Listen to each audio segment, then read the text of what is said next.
Hello again, everybody, and welcome to another edition of Scientology, the Final Countdown. I'm Madman. Okay, so what did we learn in the last show? Well, I gotta tell you, about the only thing that I think I took away from it is that the founder and inventor of Scientology was, one, crazy, two, he told very tall tales and stories that were way out, and three, he was on an overdose of nitrous oxide when he had his death experience and his epiphany where he soaked in all of the answers of mankind. And then suddenly woke up and took 2 reams of paper and hot scalding coffee and wrote 400 and some odd pages of something called Excalibur, which turned into Dianetics, which then became Scientology. And we'll go over all the reasons and all the ways that culminated into what it is now. But today we're going to have a little help because I need it. And I think it's going to be really good for you guys too. So hey, stick around and welcome to Scientology, the Final Countdown.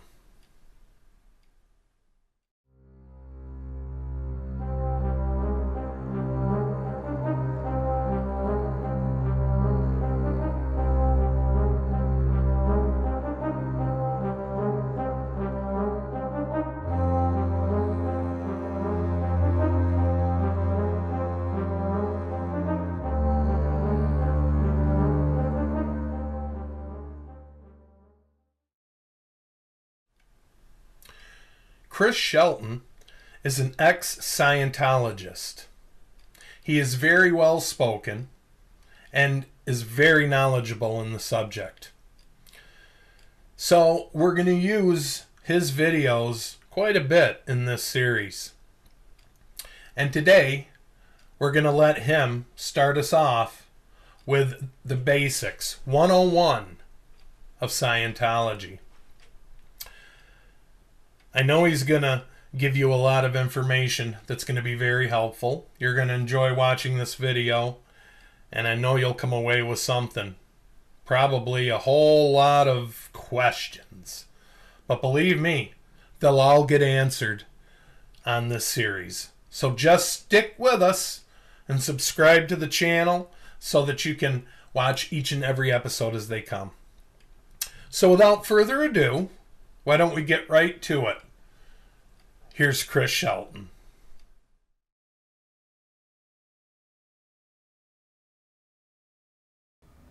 When I first started writing about Scientology, my attitude about its beliefs and practices was that they were not as important as exposing the abuses, immorality, and actual criminal activities that Scientologists would get up to, either on their own bat or at the behest of Scientology leaders L. Ron Hubbard and David Miscavige.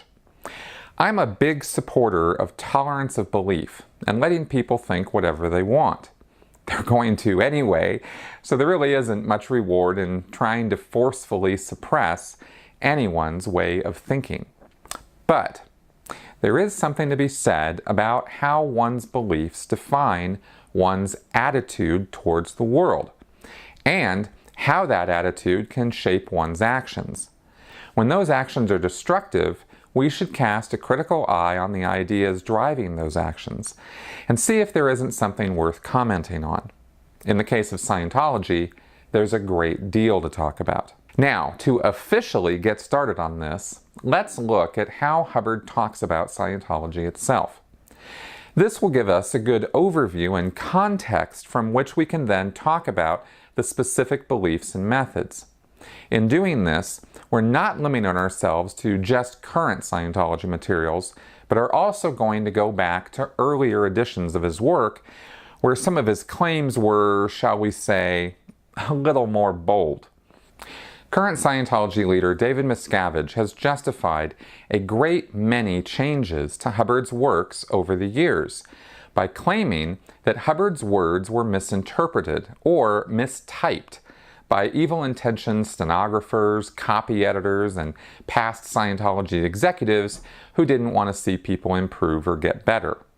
He further claimed that Hubbard didn't know about these changes, which could only mean that Hubbard never bothered to look at any of his published books in the 36 years he was overseeing the subject. It's a nice story, but I think Hubbard wrote and said exactly what he meant to say in his original works, and I very much doubt that he never bothered to look at his own books after they came off the presses. To think Hubbard was that out of touch with his own subject is to make him out to be an idiot.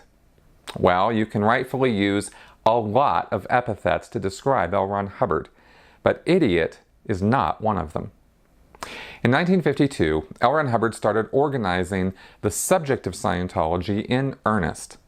According to the Church of Scientology itself, he had already coined the term at least as far back as 1947, but had changed it to Dianetics when he offered his work to the medical and psychiatric professions in early 1948. When Dianetics tanked and went bankrupt, Hubbard hauled out the term Scientology again, and by 1953 was very busy converting his Dianetics followers over from that pseudoscientific mental health therapy to the spiritually minded pseudoscientific belief system of Scientology. As early as May 1953, Hubbard referred to Scientology as the science of certainty. Hubbard had a repeating pattern over the years of nullifying and invalidating the field of science and the efforts of scientists because he needed his followers to not be critical of what he was presenting them. Yet, he was obviously conflicted because Hubbard craved the recognition and authority which real science has.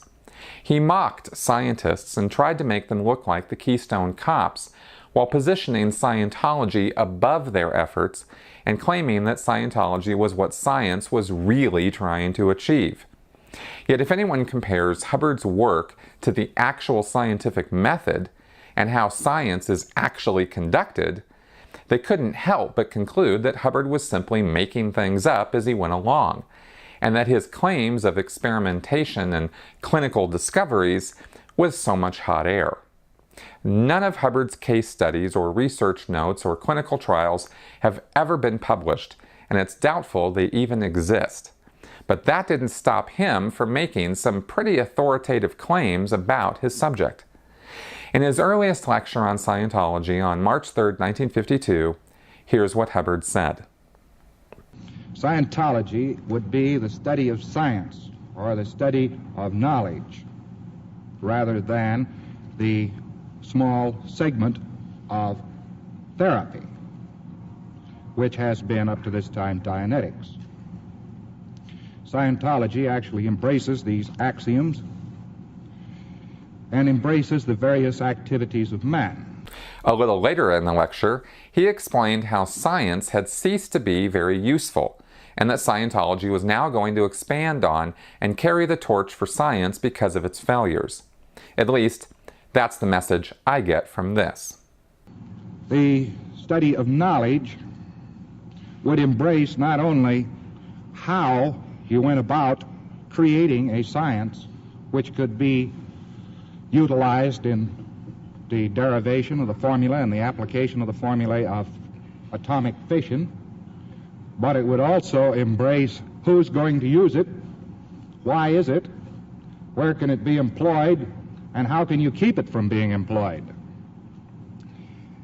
Scientology would step outside of the field of science as has been known. Science, as it's been known, has been the collection of data, almost a random collection of data, assembling it into piles of similar data and calling these piles of data, ology. A study of biology, let us say. Well, that started out to be study of life, biology, study of life. Very, very interesting, but it wound up as the study of cells and small animals and that sort of thing, and merely collected enormous quantities of data, observed, not particularly evaluated, and certainly not grouped and aligned into a form which could be utilized in the discovery of new data. Each one of these ologies, one by one, has come into a dead end. That is not a condemnation of them. They have been carried forward as far as anyone could carry them forward, and then they've stopped, stagnated, specialized, and drawn themselves away from the body of knowledge, so that each one becomes a study of how you memorize a lot of unevaluated facts and you put them together and maybe you get something and maybe you don't. If you look at the actual discoveries of science, I think you'll find the exact opposite of dead ends and stagnation. Scientology, on the other hand, has not moved forward or discovered anything new in decades. In fact, Hubbard himself demanded that Scientology be placed in a static, unchanging condition by his own hand in 1965 when he wrote a policy called Keeping Scientology Working, stating that he had perfected the only workable system on the planet capable of freeing every man, woman, and child here. Tall boasts from a man who died alone, a self-admitted failure who was the exact opposite of free because he was in hiding from the law for tax evasion and worse. Hubbard had lots more to say about science and Scientology. By August of 1952, Hubbard placed Scientology above the rest of science when he wrote this in issue 1G of the Journal of Scientology. Scientology is a new word which names a new science. It is formed from the Latin word scio, which means know or distinguish, being related to the word skindo, which means cleave. Thus, the idea of differentiation is strongly implied. It is formed from the Greek word logos, which means the word, or outward form by which the inward thought is expressed and made known. Also, the inward thought or reason itself. Thus, Scientology means knowing about knowing, or science of knowledge. The exact sciences contradict each other daily. This is not because their observations are wrong, but because they cling to old theories that conflict instead of finding the newer, simpler theories. Scientology has introduced new simplicities of theory into the field of human thought, and has brought the study of human thought up to a level at which it begins to embrace all thought and all life, not only of man, but of all organisms. After he'd had a few years to refine the subject and work it over, in 1956, Hubbard wrote the book Scientology, The Fundamentals of Thought, as the definitive basic guide to Scientology theory and practice. Though he had already established Scientology as a tax-exempt religious organization, which even had a creed and codified ceremonies and symbology, he defined Scientology as that branch of psychology which treats of, embraces, human ability. Scientology is actually a new but very basic psychology in the most exact meaning of the word. It can and does change behavior and intelligence, and it can and does assist people to study life. Scientology used by the trained and untrained person improves the health, intelligence, ability, behavior, skill, and appearance of people. It is a precise and exact science designed for an age of exact sciences. Later in this chapter, Hubbard then claims tens of thousands of case histories, reports on patients' individual records, all sworn to, attested before public officials, are in the possession of the organizations of Scientology. No other subject on Earth except physics and chemistry has had such grueling testing, proofs, exact findings. Scientology in the hands of an expert, auditor, can cure some 70% of man's illnesses, sicknesses. Scientology is used by some of the largest companies, business organizations on Earth. It is valid. It has been tested. It is the only thoroughly tested system of improving human relations, intelligence, and character, and is the only one which does. Scientology does things for people where nothing has been done before. It makes people well from illnesses which were once considered hopeless. It increases their intelligence. It changes their competence and betters their behavior. In addition to these, it brings them a better understanding of life. One outstanding thing which it does, it alleviates burns received from atomic bombs. Scientology is the only specific cure for radiation, atomic bomb burns. Scientology processing given to persons burned by radiation can alleviate the majority of the difficulty. This is true even when the person who is treating, auditor, is not completely trained. So, I think I've made it abundantly clear that Hubbard had a thing for science and for positioning Scientology not just alongside the hard sciences, but above them. That means we can hold Scientology to the same standards as the hard sciences and evaluate Hubbard's claims against them. Now, I can tell you that every one of Hubbard's claims are simply bald-faced lies, but in this series, we're going to go deeper than that.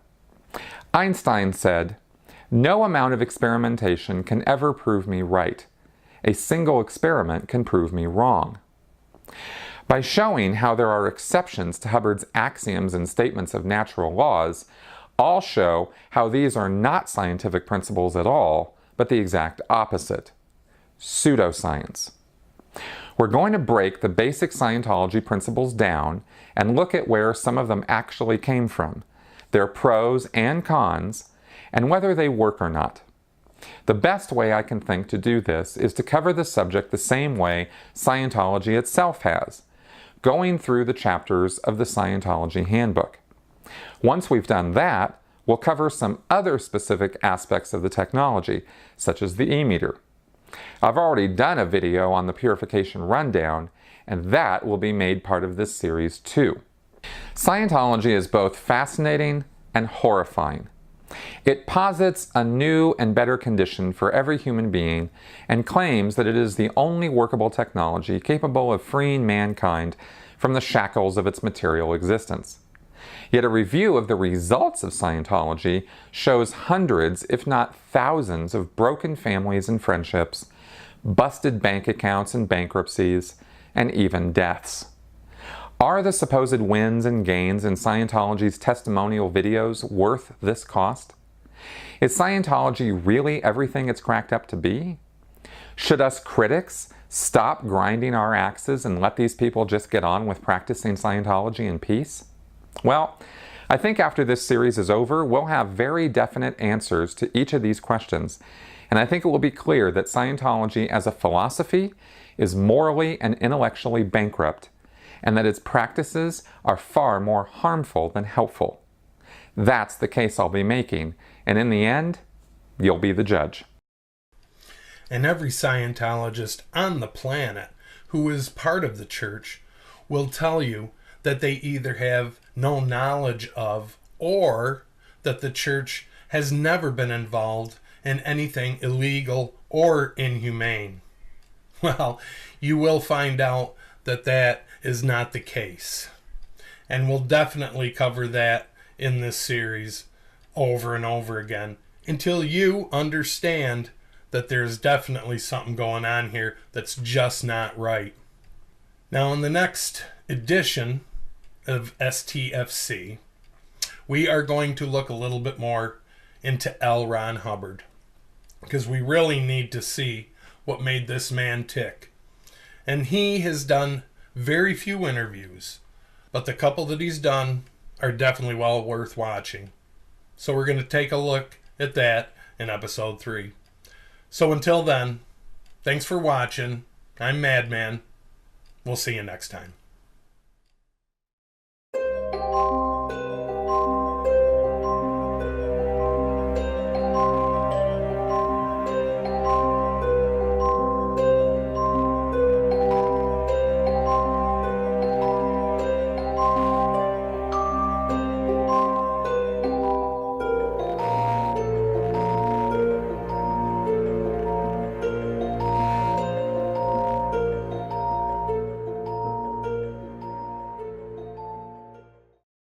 Ha ha ha ha!